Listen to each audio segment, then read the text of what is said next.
Hello dear friends, welcome to my channel SSR Ilmistan. ये हमारा दूसरा लेक्चर रहेगा। कल हमने JK बोस क्लास 10th के लिए जो पहला लेक्चर अपलोड किया है, आप जा सकते हो SSR इल्मिस्तान चैनल पे और वहाँ पे प्लेलिस्ट बना हुआ है।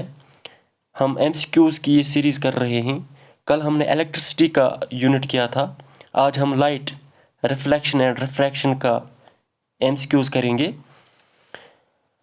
आप अपना स्कोर यहाँ पे साथ साथ में आप खुद भी अटेम्प्ट करना और आप अपना स्कोर कमेंट सेक्शन में कमेंट कर सकते हैं। चलो शुरू करते हैं। आज का हमारा पहला MCQ है, the change in the direction of a wave passing from one medium to another medium is termed as interference, mirage, diffraction या रिफ्रैक्शन। आपको पता है, जब यहाँ पे से फॉर एग्जांपल वाटर है और यहाँ पे एयर, जब रे यहाँ से आती है और वो जब इस वाटर में ये रे चली जाती है, ये बेंड होती है। Bending of light is called refraction. तो यहाँ पे सही आंसर जो है वो रिफ्रैक्शन है। ठीक, आप खुद भी अटेम्प्ट करना और अपना स्कोर फिर कमेंट सेक्शन में कमेंट करना। ठीक, question number 2, twinkling of stars is due to which optical phenomena. जो तारे टिमटिमाते हैं, उनमें क्या फिनोमिना होता है, वो किस प्रोसेस से होता है। ये आपने एग्जाम्पल पढ़ी होगी, ये भी एग्जाम्पल रिफ्रैक्शन की है। इसका भी सही आंसर रिफ्रैक्शन है, ट्विंकलिंग ऑफ स्टार्स। हमारा तीसरा क्वेश्चन है, the ratio of sign of the angle of incidence to the sine of the angle of refraction is constant. It is given by Faraday's law, Snell's law, Newton's law, Morphy's law. ये equation आपने पढ़ी होगी, sine of angle of incidence divide by sine of angle of refraction. ये constant के बराबर होता है, जिसको हम म्यू कहते हैं। ये कौन डिफाइन करता है? स्नेल्स लॉ इसका सही आंसर है। स्नेल्स लॉ यही बताता है कि sine I divide by sine R is equal to a constant called mu. ठीक, इसको हम रेफ्रैक्टिव इंडेक्स भी कहते हैं। मैं साथ साथ में आपको डिस्क्रिप्शन भी दे रहा हूँ ताकि आप कनेक्ट कर पाओ और आपको ये कल MCQs में आपके लिए आसानी होगी। हमारा चौथा क्वेश्चन है, a full length of the image of a distant tall building can be seen using. एक बिल्डिंग जिसका साइज इतना बड़ा होता है या इससे भी बड़ा, ठीक, इसको हम किसी मिरर में देखते हैं। तो आप मुझे बताएं वो कौन सा मिरर है जिसकी वजह से हम पूरी इस बिल्डिंग को देख सकते हैं। Convex mirror, plane mirror, concave mirror या नॉन ऑफ द अबव। यहाँ पे सही आंसर है कन्वेक्स मिरर। कन्वेक्स मिरर इसका सही आंसर है, क्योंकि कन्वेक्स मिरर डाइवर्जिंग मिरर होता है। यहाँ पे रेज इस तरह डाइवर्ज होते हैं, तभी जाके ये इस पूरे बिल्डिंग को हम देख पाते हैं। ठीक, इसका सही आंसर है ऑप्शन ए। हमारा क्वेश्चन नंबर 5 है, speed of light in a vacuum is represented as A, V, C, I. इसका सही आंसर है सी। ऑप्शन भी सी और आंसर भी सी, ये इसका सही आंसर है। Question number 6, light can be focused on our retina through which of the following phenomena. आपने आई के बारे में पढ़ा होगा। इस तरह वहाँ पे एक लेंस होती है, जब यहाँ से रेज आती है तो वो क्या होती है? कन्वर्ज होती है। तो इस लेंस से क्या होती है? वो रिफ्रैक्ट होती है, इंटरफेरेंस होता है, रिफ्रैक्शन होती है, डिफ्रैक्शन होती है, मिराज होता है। तो क्या होता है? रिफ्रैक्शन होती है ना यहाँ पे, तब जाकर यहाँ रेटिना पे इसकी इमेज बनती है। ठीक, तो ये यहाँ पे कौन सा फिनोमेना होता है? रिफ्रैक्शन। ऑप्शन बी इसका सही आंसर है। हमारा क्वेश्चन नंबर 7 है concave lens produces. Concave lens और कन्वेक्स लेंस आपने पढ़ा होगा। कनकेव लेंस इस तरह होता है ना, जो बीच में थिन, यहाँ से थिन और यहाँ पे और यहाँ पे थिक होता है, इसको हम कनकेव लेंस कहते हैं। ठीक, ये क्या प्रोड्यूस करता है? ये वर्चुअल इमेज प्रोड्यूस करता है, इरेक्ट इमेज, डिमिनिश्ड इमेज या virtual erect and diminished image. इसका सही आंसर क्या है?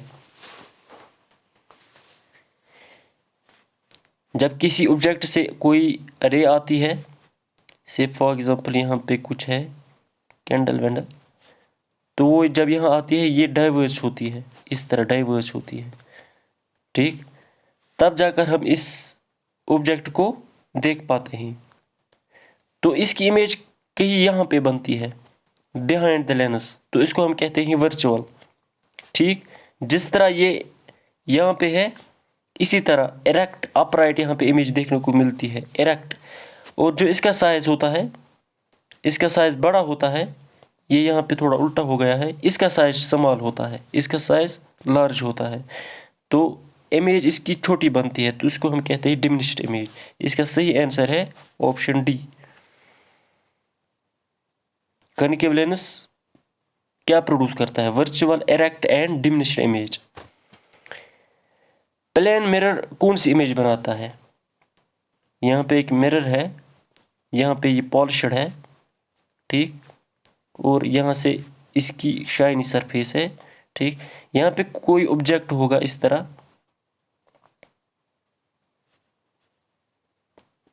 इसकी इमेज कहाँ पे बनती है? कहीं यहाँ पे बनती है ना।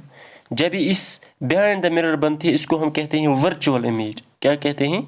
Virtual image. दूसरा, जिस तरह ये यहाँ पे दिखता है, एग्जैक्ट यही कॉपी यहाँ पे होता है, इरेक्ट अपराइट होता है, ऐसा नहीं इन्वर्टेड नहीं होता है। इस तरह तो नहीं होती है ना इसकी इमेज, ये एग्जैक्ट इस तरह होती है, तो इरेक्ट भी है। तो एक वर्चुअल है और इरेक्ट है, so option C is correct answer. ठीक, question number 9, convex lens focus a real point sized image at focus the object is placed। पहले आप बताओ कि कन्वेक्स लेंस किस तरह होता है। कन्वेक्स लेंस इस तरह होता है ना,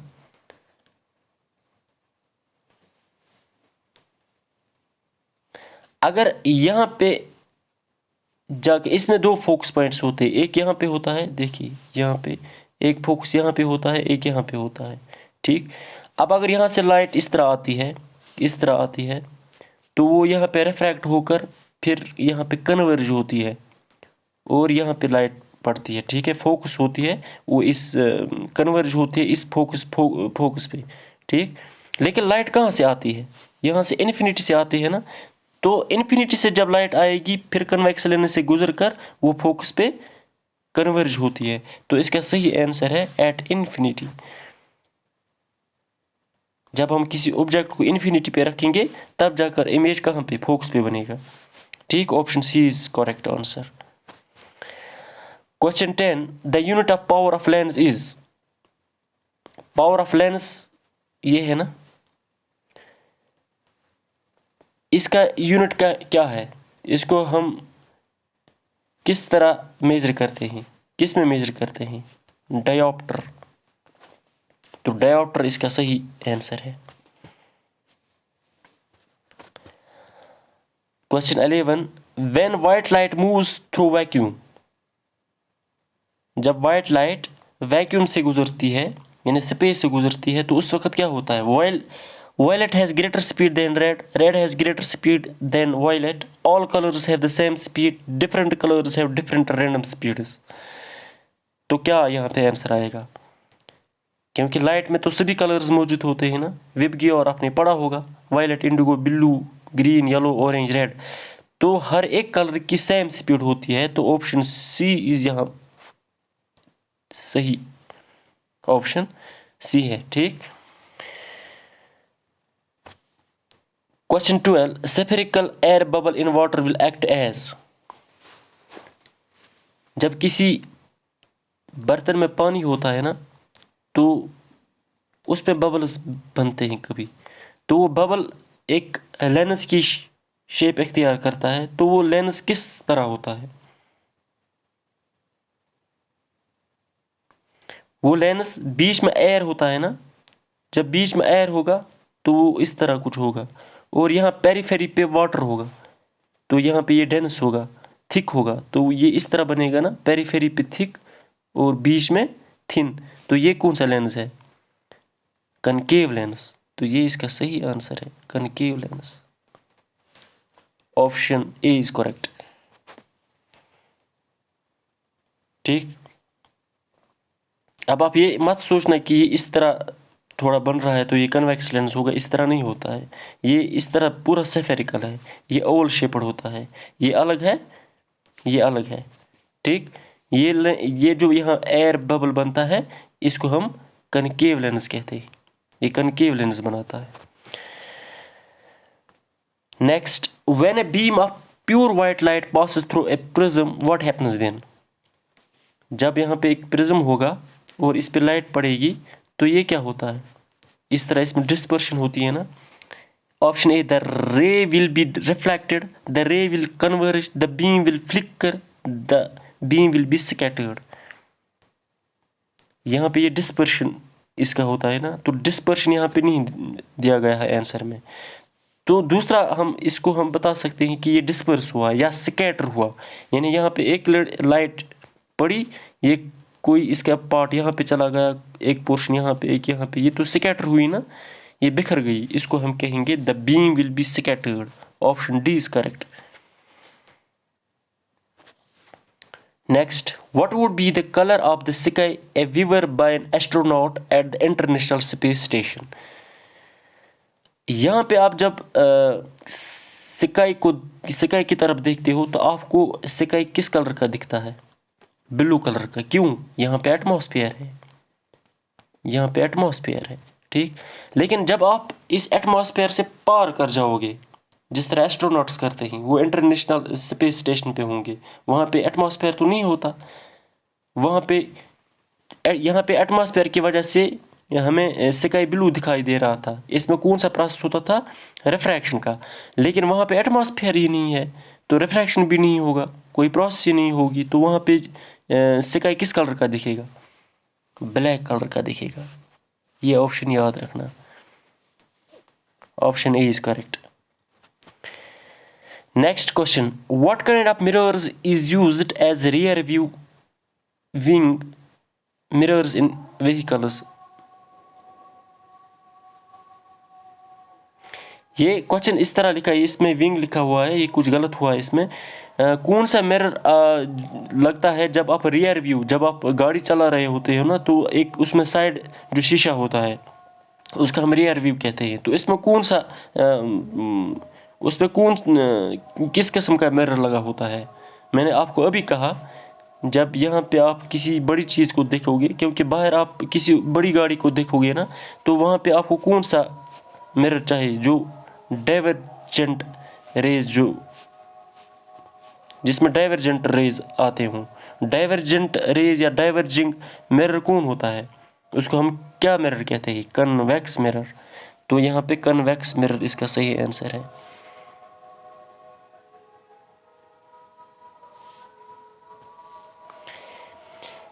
image formed by the plane mirror is, plane mirror में इमेज किस तरह की बनती है? देखो, मैंने अभी आपको कहा कि यहाँ पे जब कुछ था तो यहाँ इमेज बन रही थी, बिहाइंड द मिरर बन रही थी, बिहाइंड द मिरर बन रही थी, हमने कहा वर्चुअल। इरेक्ट भी बन रही थी, ठीक, इरेक्ट भी बन रही थी, ई फॉर इरेक्ट। और दूसरा यह है कि इसका जो लेफ्ट होगा ना वो इसका राइट होगा, और इसका जो राइट होगा वो इसका लेफ्ट होगा। इसको हम कहते हैं लेटरल इन्वर्शन, इसको हम कहते हैं लेटरल इन्वर्शन। तो एक वर्चुअल बनती है ये इमेज, इरेक्ट भी बनती है, लेकिन लेटरली इन्वर्टेड भी बनती है। तो कौन सा ऑप्शन यहाँ पे है? वर्चुअल है, वर्चुअल है, यहाँ पे वर्चुअल है, यहाँ पे भी वर्चुअल है। ठीक। अब लेटरली ये इन्वर्टेड बनती है ना, यहाँ पे इसने लिखा लेटरली रियल, ये नहीं हो सकता, लेटरली इन्वर्टेड। तो ये इसका सही आंसर है।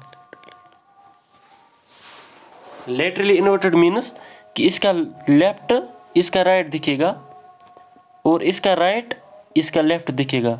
जब आप सेल्फी उठाते हो ना तो आप देखते हो कि आपका दायां हाथ आपका बायां हाथ लगता है और आपका जो बायां हाथ है वो आपको लगता है कि जैसा आपका दायां हाथ है।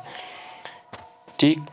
Next question, which type of mirror is used by dentist to see large image of patients teeth. अब मुझे बताएं, जब डॉक्टर टीथ को देखेगा वो आपके मुंह में एक इंस्ट्रूमेंट डालता है, उसके इस तरह का वो इंस्ट्रूमेंट होता है और इसके आगे यहाँ पे एक मिरर लगा हुआ होता है ताकि वो दांत को अंदर से देख सके। आप मुझे बताओ वहाँ पे उसको कौन सा मिरर चाहिए होता है? वहाँ पे उसको कनकेव मिरर चाहिए, कन्वेक्स मिरर चाहिए, सेफेरिकल मिरर चाहिए या सेफेरिकल एंड कन्वेक्स मिरर चाहिए? कौन सा मिरर चाहिए? यहाँ पे उसको कनकेव मिरर चाहिए। क्यों? क्योंकि उसको फोकस करना है किसी एक जगह पे। कनकेव मिरर आपने इस तरह पढ़ा है ना, कनकेव मिरर का ये बाहरी सतह कोटेड होता है और अंदर वाला सरफेस जो है ये शाइनी होता है। जब इस पे रेज पड़ती है तो वो कहाँ की तरफ आती है?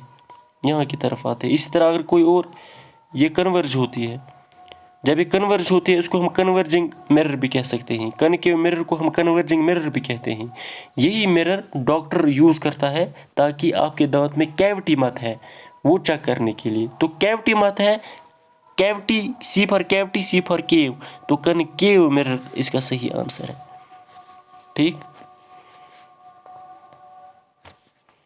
Convex mirrors are used in, convex mirror कहाँ कहाँ पे यूज होता है? अब हमने अभी कहा कि डेंटिस्ट यूज करता है, हमने अभी कहा कि कनकेव मिरर कौन यूज करता है? कनकेव मिरर डेंटिस्ट यूज करता है। कौन यूज करता है? डेंटिस्ट यूज करता है। कनकेव मिरर और कहाँ पे हम यूज करते हैं? जब कोई बंदा शेव करता है ना, उसको चाहिए होता है कि वो अपनी दाढ़ी बड़ी बड़ी दिखे, अपना फेस बड़ा बड़ा दिखे, तो वहाँ पे भी उसको जूम करना होता है। अपनी जो ऑब्जेक्ट है ना उसको उसकी इमेज मतलब जूम फॉर्म में होनी चाहिए। तो वहाँ पे भी हम कौन सा मिरर यूज़ करते हैं? शेविंग मिरर में कनकेव मिरर। इस तरह जो हेडलाइट होती है व्हीकल्स की, उसमें भी एक पैरेलल बीम ऑफ लाइट जो आती है ना, उसमें भी कनकेव मिरर ही यूज़ होता है।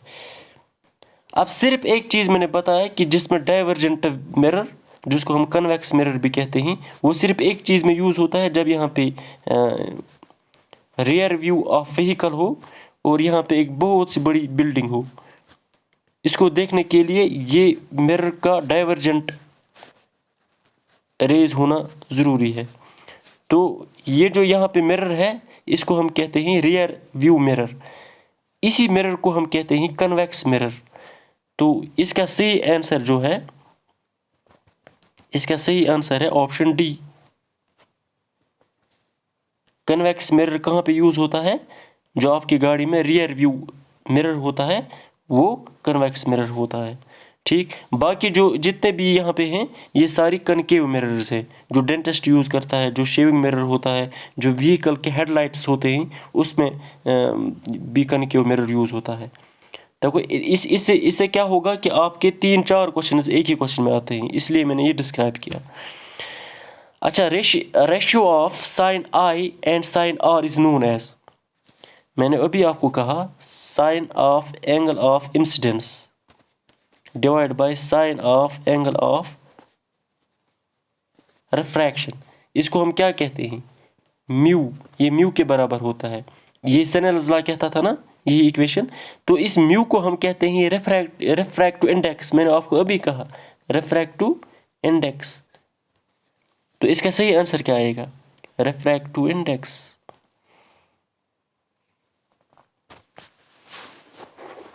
What happens when a pencil is immersed in water? आप मुझे बताओ, जब यहाँ पे पानी है इस बर्तन में, तो आपने पेंसिल यहाँ पे रखी, तो आपको लगता है कि वो थोड़ा इस तरह दिखाई देता है, टूटा हुआ, बेंट, हुआ, उसमें मतलब लगता है कि इसमें बेंड हुआ है, तो वो क्यों दिखता है? वो रिफ्रैक्शन की वजह से दिखता है। तो what happens when A pencil is immersed in water, जब हम पेंसिल या किसी चीज़ को भी इस तरह वाटर में रखेंगे तो वो क्या अपीयर होगा? वो बेंट अपीयर होगा ना, तो pencil appear is bent. Option C is correct. Next, when light passes from water to air then it changes. देखिए, जब मैंने अभी आपको कहा ये यहाँ पे इसमें वाटर है, यहाँ पे एयर है बाहर, यहाँ से एक रे आई तो वो यहाँ पे बेंड हो गई। तो यहाँ पे रेयर मीडियम था और यहाँ पे डेंस मीडियम है। आप मुझे बताओ, इसकी वेवलेंथ ठीक रहेगी, इसकी फ्रीक्वेंसी भी सही रहेगी, इसका कलर भी ठीक रहेगा, लेकिन इसकी स्पीड जो है ना वो चेंज होगी। रेयर मीडियम में ज़्यादा स्पीड होगी, डेंस मीडियम में कम स्पीड होगी, तो इसकी स्पीड चेंज होगी। ये इसका सही आंसर है, option D. When light is incident along the normal and passes from air to water, then the direction of light will not be changed. Change at the boundary, change before entering water, change after entering water. अब यहाँ पे पानी है या slab है, गिलास slab है, कुछ भी आप लो।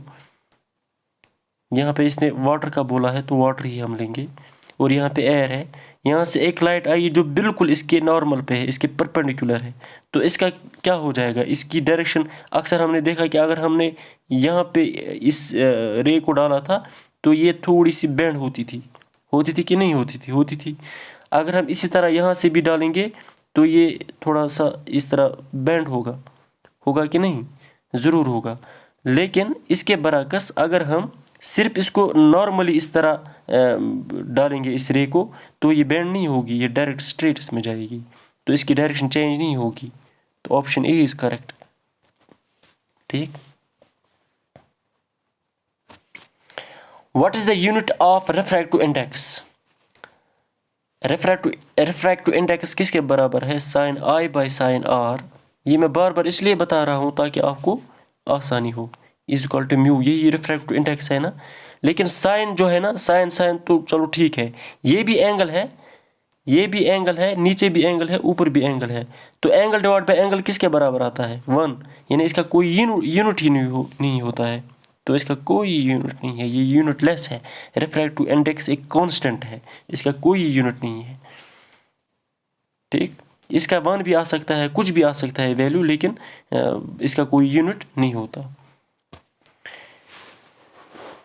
Twinkling of stars at night is caused bye, अभी मैंने आपको कहा, जब यहाँ पे एटमॉस्फेयर है इसी की वजह से हम स्काई को ब्लू देख सकते हैं। जब यहाँ पे एटमॉस्फेयर है इसी की वजह से हम जब तारे देखते हैं वो टिमटिमाते हुए नजर आते हैं। इट्स बिकॉज ऑफ एटमॉस्फेयर में रिफ्रैक्शन होती है। तो twinkling of stars at night is caused by atmosphere के refraction. Option A is correct. ठीक। When a ray of light travels from a denser medium to a rarer medium, it bends. From a denser medium to a rarer medium.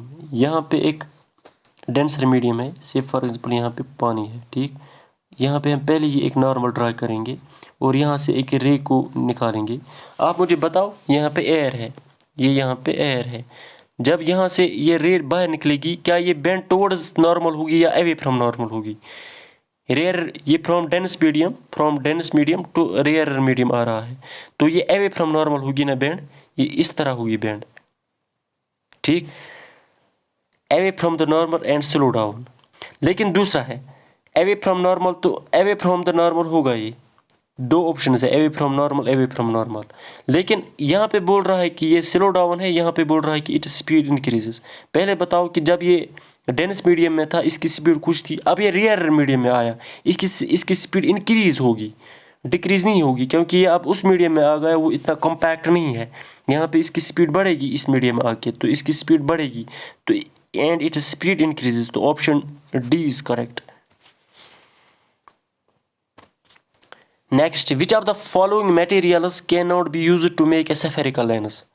देखो, lens किस चीज़ को हम बना सकते हैं जिसमें रिफ्रैक्शन हो, जिसके थ्रू लाइट पास हो? क्या वाटर के आर पर लाइट हो सकती है? हाँ, होगी। सेलो फैन इसके आर पार भी लाइट होती है, क्लियर गिलास के आर पार भी लाइट होती है, ठीक। लेकिन आप सिर्फ एक चीज़ पर नज़र दौड़ा, क्या वुड जो है इस पर इससे लाइट पास होती है? नहीं। तो जब इससे लाइट ही पास नहीं होगी तो रिफ्रैक्शन किसका होगा, तो लेंस किसका बनाएंगे? तो ये इसका सही आंसर है कि इसके पास लाइट पास नहीं होगी, इसका हम स्फेरिकल लेंस नहीं बना सकते। क्या प्लास्टिक जो होता है ना, उसका हम स्फेरिकल लेंस बना सकते हैं? हाँ, यस, बना सकते हैं, क्योंकि प्लास्टिक जो है ना वो भी एक ट्रांसपेरेंट मटेरियल बनाया जा सकता है, उससे भी लाइट पास की जा सकती है, ठीक। इसका सही आंसर है वुड।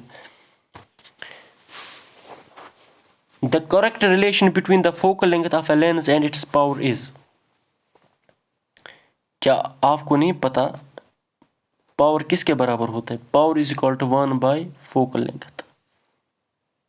लेंथ को हम मीटर में मेजर करते हैं, तो इसको हम इस तरह भी लिख सकते हैं, 1 by मीटर इसका यूनिट, या मीटर पर सेकंड भी बोल सकते हैं।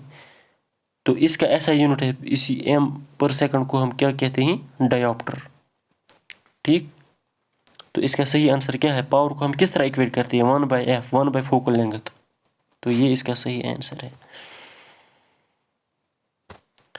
Question 28. The lens which is thin in the middle and thick at its periphery is called as।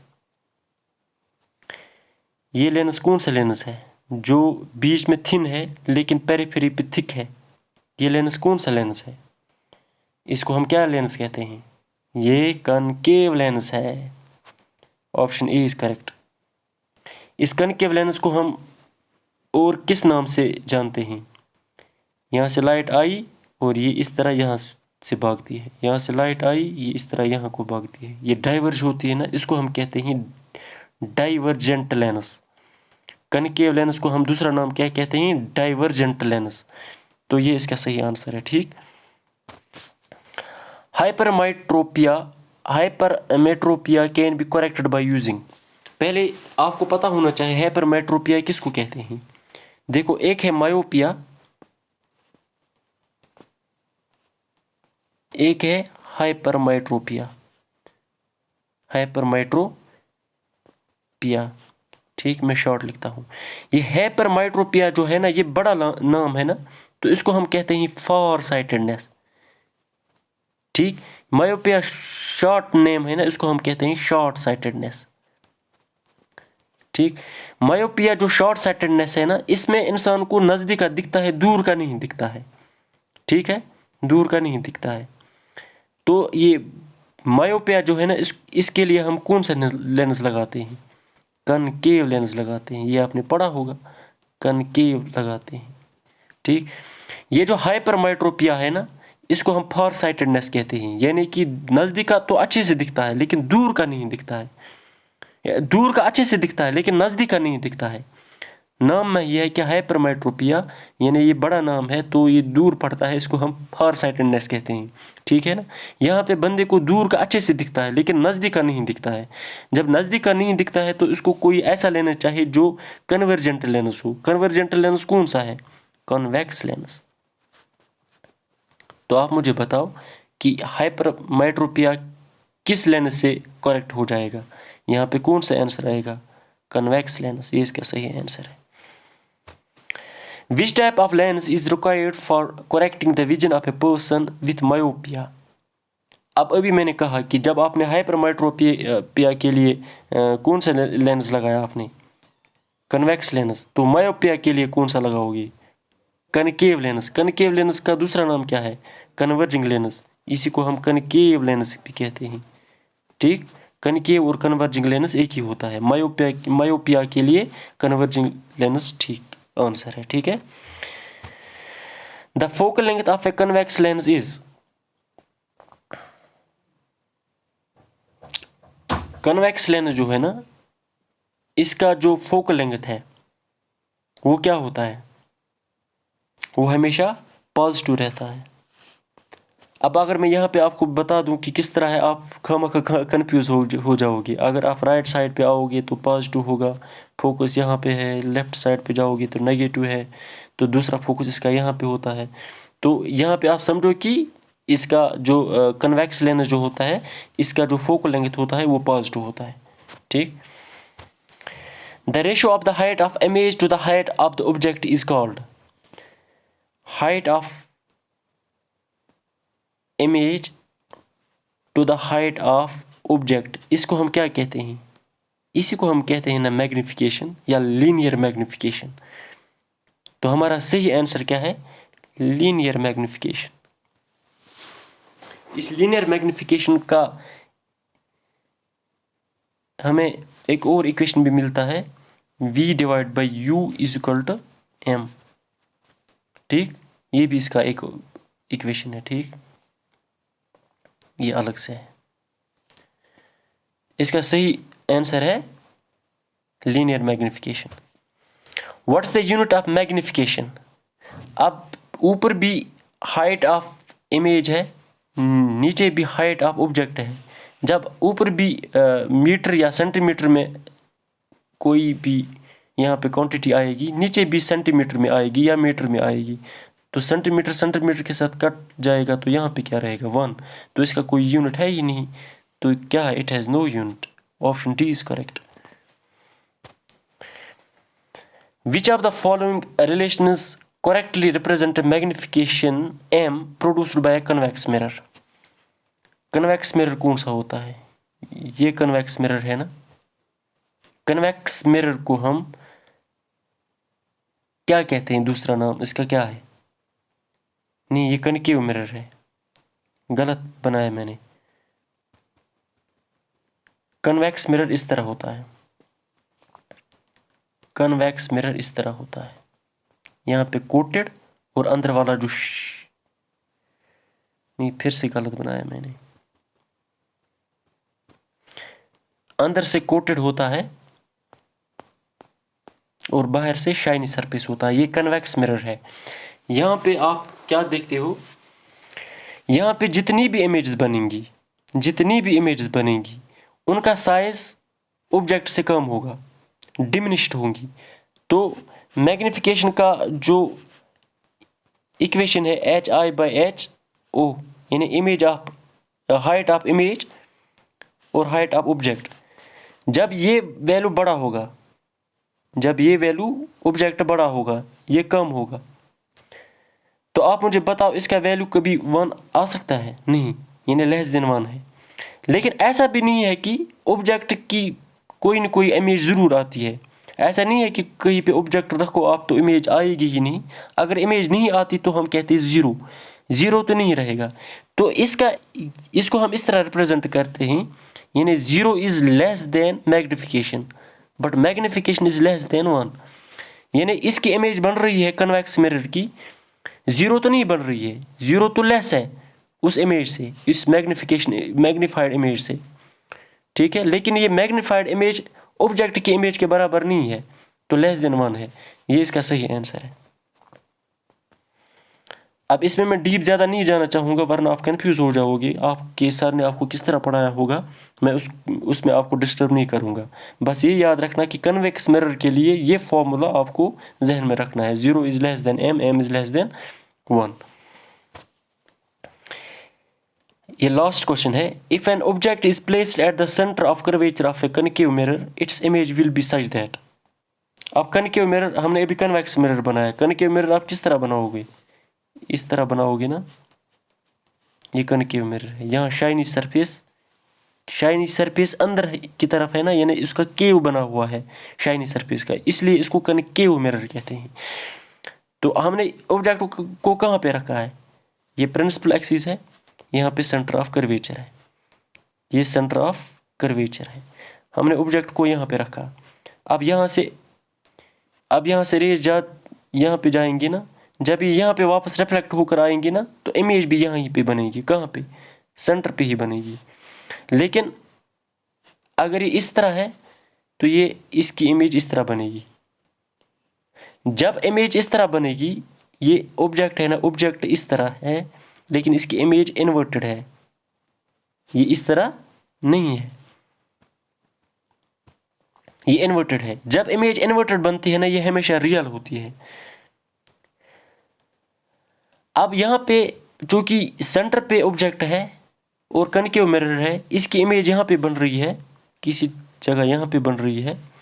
तो ये जो इमेज यहाँ पे बन रही है, ये इस ऑब्जेक्ट का जो साइज है वही साइज इस इमेज का भी है। तो ये सेम साइज की इमेज यहाँ पे बन रही है, क्योंकि ऑब्जेक्ट कहाँ पे है, सेंटर पे है, सेंटर ऑफ कर्वेचर पे है। तो एक तो रियल बनी, इन्वर्टेड बनी और सेम साइज की बनी। यहाँ पे उस ऑप्शन में हमें सिर्फ ये आता है, रियल और सेम साइज। इन्वर्टेड तो यहाँ पे किसी और जगह पे है ही नहीं, ठीक है ना। इन्वर्टेड और इरेक्ट का यहाँ पे बहस ही नहीं है ऑप्शंस में, यहाँ पे है कि रियल है और सेम साइज का है। तो ऑप्शन बी इज करेक्ट। तो ये थे आपके क्वेश्चंस 35। होप आपने सारे क्वेश्चंस ठीक किए होंगे। आप अपना स्कोर कमेंट सेक्शन में डाल सकते हैं। Thank you very much.